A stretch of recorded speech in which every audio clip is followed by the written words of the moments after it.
Assalamualaikum warahmatullahi wabarakatuh. Teman-teman, berjumpa lagi dengan saya Robi Yuliandra. Kita ketemu lagi di materi Innovation dan e-Business. Pada kesempatan pembahasan mata kuliah kali ini saya akan coba membahas tentang jenis-jenis bisnis di internet.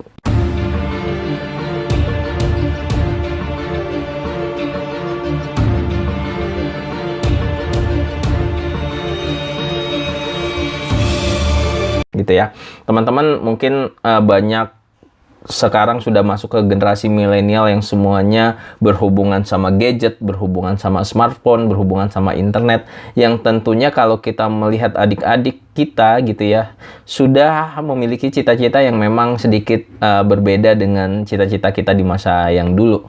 Mungkin adik-adiknya yang mau jadi blogger, YouTuber, dan seterusnya. Nah, ini adalah disebabkan karena perkembangan teknologi yang memang tidak bisa dibendung, teman-teman, gitu ya. Nah, kemudian dalam hubungannya sama bisnis juga mulai bertransformasi dari yang awalnya bentuknya offline, tatap muka, ketemu, ada toko, dan seterusnya, berubah bertransformasi dengan bisnis secara online yang memang semakin pesat pergerakannya dari tahun ke tahun. Nah, mengapa setiap orang memiliki pikiran atau alasan untuk membuat suatu bisnis online atau bisnis di internet? Yang pertama, kita ngobrolin soal inovasi. Dengan berkembangnya teknologi di dunia bisnis, banyak orang-orang yang telah melakukan transformasi dari bisnis offline ke online. Jika seseorang tidak mengikuti perubahan, maka ia akan tertinggal. Sehingga pebisnis atau teman-teman semua yang mahasiswa saat ini bisa memutar otaknya untuk membuat strategi untuk berbisnis online, dan tentunya perlu ada inovasi. Karena persaingannya semakin banyak, tetapi pangsa pasar pun tidak terbatas. Yang pertama, alasannya itu, teman-teman. Kalau teman-teman bersikeras saat ini untuk berbisnis hanya offline saja, orang-orang sudah berpikir secara online, teman-teman akan tertinggal. Kemudian alasan mengapa orang ingin berbisnis secara online gitu ya, yaitu banyaknya pengguna internet gitu ya. Alasan mengapa memilih bisnis online yang pertama berkaitan dengan banyaknya pengguna internet di seluruh dunia, bahkan Indonesia.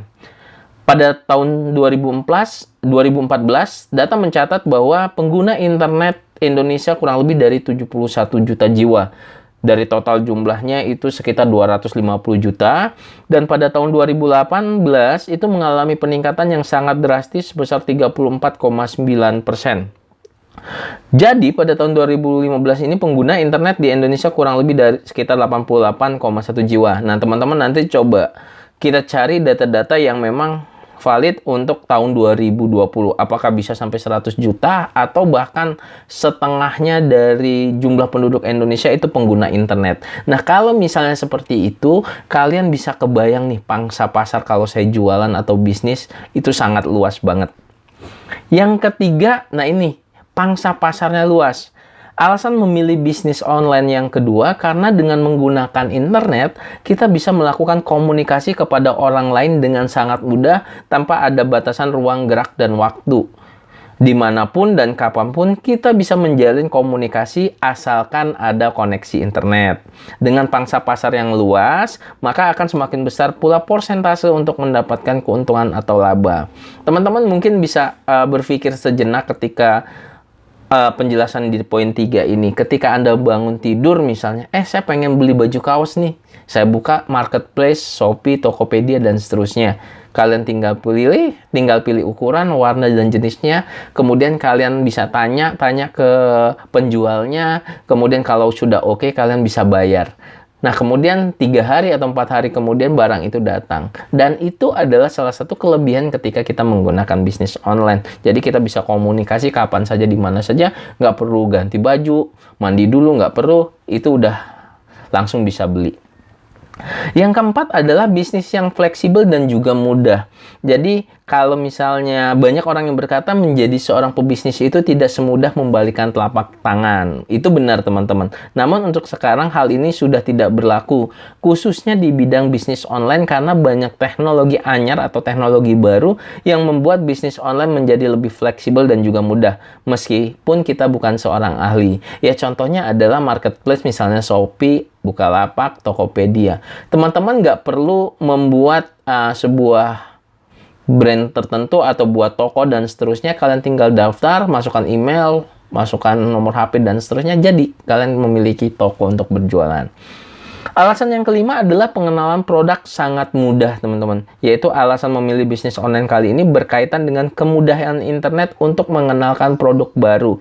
Kita bisa menggunakan media sosial atau forum hanya untuk kegiatan promosi. Jadi kita bisa promosi via Instagram, via Facebook, via YouTube, atau kalau yang kita mau mengeluarkan kocek sedikit, kita bisa membuat iklan berbayar di Facebook ataupun Instagram. Mungkin teman-teman yang sering main Instagram, di feed-nya itu ada sponsor gitu ya. Itu berarti orang mengiklankan produknya. Dan lebih serunya lagi teman-teman, saat kita menggunakan iklan berbayar Facebook, Instagram, YouTube, Google, dan seterusnya, kita bisa pilih demografinya, kita bisa pilih usianya, kita bisa pilih kesenangan orang itu kepada apa, maka dia akan menyesuaikan nanti iklannya. Kemudian selanjutnya tidak tergantung pada kondisi cuaca tertentu. Inilah keistimewaan sekaligus salah satu dari 10 alasan mengapa pemilih bisnis online dibandingkan dengan bisnis yang lain, yaitu tidak ada gangguan dari panas maupun hujan. Kecuali gangguannya secara teknis, yaitu gangguan internet atau laptopnya rusak atau hal yang lain.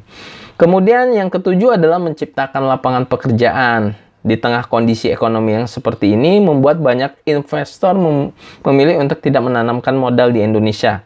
Dan akhirnya beberapa karyawan harus keluar dari perusahaannya. Dengan membangun bisnis online, tentunya kita bisa menciptakan lapangan kerja baru dan ikut andil dalam mensejahterakan kehidupan orang banyak. Yang kedelapan, alasannya adalah sangat praktis. Alasan mengapa memilih bisnis online kali ini berkaitan dengan sarana dan prasarana di dalam bisnis. Dengan membuat bisnis online, contohnya toko online, atau kita tidak harus membutuhkan sebuah tempat usaha saja, cukup dengan membuat website atau aplikasi. Nah, kalau misalnya kita mau buat website, kita bisa pakai WordPress, kita bisa beli hosting. Hosting itu adalah tempat penyimpanan datanya, domain adalah nama alamat websitenya. Nah, kita tinggal modal 500.000 untuk setahun, kita sudah bisa mengeksplor, kita bisa mempromosikan produk-produk yang kita bisa jual. Kemudian yang selanjutnya adalah biaya operasionalnya sangat kecil. Tentunya biaya operasional itu hanya mencakup biaya utama, yaitu internet dan listrik. Jadi kita juga bisa tidak membutuhkan karyawan kalau misalnya bisa menghandle sendiri. Dan kemudian kalaupun ada karyawan, itu karyawannya tidak sebanyak karyawan offline. Promosi tanpa ada batasan waktu. Nah, salah satu kunci sukses dari sebuah usaha adalah adanya promosi yang akan membuat bisnis tersebut semakin dikenal orang banyak. Berbeda dari bisnis konvensional yang cenderung memiliki batasan waktu, dalam bisnis online, semua bentuk promosi Anda akan tersimpan di database atau selamanya bisa orang buka. Yang selanjutnya yang ke-11 alasannya adalah modal yang tidak terlalu banyak. Dari 11 alasan ini, mengapa memilih bisnis online? Mungkin alasan ini akan membuat Anda lebih terpacu untuk melakukan, karena pada dasarnya modal yang dibutuhkan dalam bisnis online ini tidak sebesar bisnis lainnya. Anda bisa memulai bisnis ini hanya dengan komputer, koneksi internet, terus di kamar seperti ini, misalnya di saya, sudah bisa kita berbisnis online.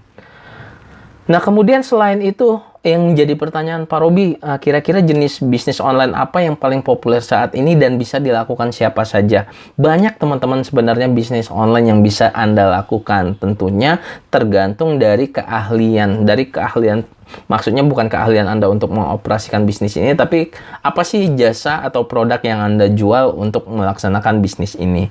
Nah, ini saya akan berikan banyak contohnya teman-teman. Mungkin dari teman-teman yang nonton video ini, salah satunya adalah bagian atau skill Anda. Yang pertama, misalnya kita bisa sebagai dropship atau bisnis online dropshipping. Yaitu dropshipping adalah jenis bisnis online yang baik bagi yang baru memulai bereksperimen dengan model bisnis e-commerce. Alasan menghabiskan modal di awal yang besar untuk suatu produk dan menyimpan produk itu. Anda malah sebagai penyalur penjual yang dikirimkan dari produsen yang sebenarnya langsung ke pembeli. Jadi kalau misalnya teman-teman ngelihat status WA teman-temannya atau Instagram story teman-temannya, kok dia ini jualan barang tapi pas ke rumahnya nggak ada barang tersebut. Nah, itu dia berbisnis dropship. Maksudnya adalah kita buat toko di marketplace Shopee contohnya, kemudian kita letakkan semua barang yang ada di toko lain. Nanti kalau ada orang yang mau beli di toko kita, nanti kita pesan barangnya di toko orang lain, dan toko orang lain itu akan mengirimkan ke alamat si pemesannya. Itu sesimpel itu kita ngambil untuk mungkin sekitar 5.000 atau 10.000 setiap item, tapi kalau terjual seharinya bisa 1.000 atau 2.000 item, itu kan sudah sangat lumayan untuk keuntungannya. Kemudian yang kedua adalah bisnis reseller online shop. Ya tentunya sama seperti dropship online. Tapi reseller ini kita menyetok barang kemudian menjualkan kembali. Dan itu banyak juga teman-teman mahasiswa yang melakukan hal tersebut. Kemudian yang ketiga adalah affiliated marketing, yaitu bisnis yang memasarkan produk perusahaan atau orang lain melalui online. Dalam hal ini dengan menggunakan website, blog, dan lainnya sebagai kesepakatan yang telah ditentukan, yaitu sistem bagi hasil berkisar 30-70%. Adapun perusahaan yang menyediakan program affiliate ini seperti Amazon, Clickbank.com, dan masih banyak lagi. Nah, kalau teman-teman yang suka nulis, kemudian ada punya website atau blognya banyak pengunjungnya, tentunya perusahaan-perusahaan affiliate marketing ini ingin menawarkan bahwa iklannya akan dimasukkan di blog Anda. Nah, itu menjadi suatu bagian juga untuk bisnis online. Kemudian ada PPC publisher atau pay per click, yaitu maraknya dunia blogging ya, khususnya di Indonesia, pasti mengharapkan keuntungan dari apa yang mereka telah bangun melalui website ataupun web blog mereka. Ini tidak terlepas dari PPC adalah target bisnis mereka. Apa itu PPC? PPC itu singkatan dari pay per click, yaitu suatu program bisnis online berupa iklan, konten, teks, dan gambar atau banner dari seorang atau perusahaan yang memberikan komisi atau akan melakukan pembayaran apabila iklan yang terpasang tersebut diklik oleh pengunjung, utamanya yang telah menjadi member program tersebut. Nah, salah satunya konsep PPC ini dilakukan oleh Google AdSense, teman-teman. Kalau saya punya blog namanya jejakdosen.com. Di sebelah kanannya, teman-teman, itu ada iklan yang dari Google AdSense. Apabila pengunjung mengklik iklan itu, saya mendapatkan beberapa rupiah untuk penghasilan saya. Dan semakin banyak orang mengklik, tentunya semakin besar pendapatannya. Dan itu adalah salah satu bisnis online. Nah, kemudian yang kelima adalah paid to click atau PTC. Pada dasarnya paid to click ini mirip dengan PPC, tetapi untuk mendapatkan keuntungan dari bisnis online ini, Anda sebagai member harus melakukan klik iklan sendiri pada penyedia situs iklan tersebut. Jadi PTC merupakan suatu program bisnis online perantara antara pemasang iklan dan anggota program PTC tersebut. Jadi kalau contohnya ada yang namanya Neobook, Probooks, ClickSense, Snarebooks, dan lain-lain. Selanjutnya ada Paid to Review atau PTR. PTR ini yang hobi nulis itu sangat cocok. Kenapa? PTR ini adalah bisnis online untuk menghasilkan uang yang sangat mudah dikerjakan, cukup dengan mengulas atau review suatu produk dari advertiser atau pemasangan iklan. Jadi kita sering menjumpai banyak website yang iklannya berupa banner tag, dikatakan website, dia akan menampilkan semua iklan tergantung nanti posisinya di mana. Kemudian ada lagi yang advertising. Berikut adalah bisnis advertising, yaitu merupakan jasa pasang iklan berbayar di mana dalam proses kerjanya biasanya pihak terkait membuat suatu halaman dinamis, statistik, web blog untuk mempermudah customer melihat syarat dan ketentuan yang berlaku. Biasanya iklan ini yang ditawarkan bisa paling kecilnya 20 sampai 1 juta sesuai dengan ukuran atau letak yang hendak dipasang. Kemudian jual produk juga sama seperti yang saya jelaskan tadi. Kalau misalnya kita jual produk secara online, kita nggak perlu lagi toko offline-nya. Cukup di rumah, di kamar, taruh tumpuk barangnya. Nanti kalau ada yang pesan, tinggal kirim melalui jasa pengiriman, selesai. Kemudian yang selanjutnya, mungkin ada juga MLM gitu ya. MLM juga banyak yang sekarang dilakukan secara online. Itu makanya inovasi itu dibutuhkan teman-teman untuk menunjang kegiatan pekerjaan.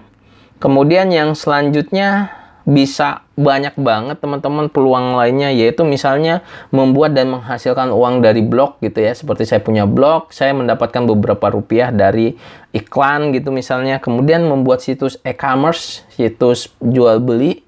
Kemudian situs untuk dropshipping seperti yang dijelaskan tadi, pemasaran afiliasi atau afiliasi marketing yang sudah saya jelaskan tadi. Kemudian menjadi freelance content writer, penulis lepas gitu ya. Jadi ada blog gitu, kalian suka nulis, nanti artikelnya kalian kirim, nanti kalian dapat berapa rupiah untuk hal tersebut. Kemudian adalah pengembangan aplikasi, kalau kalian memiliki kemampuan untuk mendevelop aplikasi, membuat podcast, saya semacam Master Deddy Corbuzier mungkin, atau hal yang lainnya. Kemudian Anda bisa menjualkan jasa desain grafis, jadi Anda taruh Instagram. Kemudian yang suka gaming itu Twitch streaming. Kemudian ada cryptocurrency mining atau trading gitu ya. Kemudian streaming di YouTube, buat video di YouTube gitu. Kemudian pengembangan web atau web development, menerbitkan e-books yang kalian jual di Google Books mungkin, mengelola media sosial, misalnya ada akun Instagram yang memang sulit dikelola, kalian bisa mengolahnya untuk setiap hari posting, itu ada juga pekerjaan seperti itu. Pelatihan, kemudian penerjemah. Kemudian ada yang namanya konsultan SEO, Search Engine Optimization, gimana sih website kita itu bisa di halaman pertama di Google. Itu juga banyak yang mencari pekerjaan itu, kursus online gitu ya. Misalnya kursus ngoding, skripsi dan seterusnya, kursus online fitness atau jualan domain gitu ya, ataupun berhubungan langsung ke bagian bursa efek. Nah, itu banyak sekali teman-teman hal yang teman-teman bisa lakukan ketika kondisi yang saat ini yang pandemi, kita tidak bisa kemana-mana ya. Bisnis online, inovasi bisnis online lah yang menjadi salah satu sasaran kita untuk mendapatkan uang yang secara baik tentunya, dan juga tidak memerlukan banyak modal. Mungkin itu aja penjelasan kali ini tentang inovasi dan e-bisnis yang lebih ke penggambaran macam-macam bisnis yang ada di internet. Kita ketemu lagi di pertemuan-pertemuan selanjutnya dan materi-materi selanjutnya. Terima kasih sudah menonton video ini. Semoga bermanfaat buat teman-teman semua. Silahkan di komen di kolom YouTube-nya kalau misalnya teman-teman ada yang mau ditanyakan, atau subscribe YouTube channel saya. Dan terima kasih sudah menonton. Saya tutup. Assalamualaikum warahmatullahi wabarakatuh.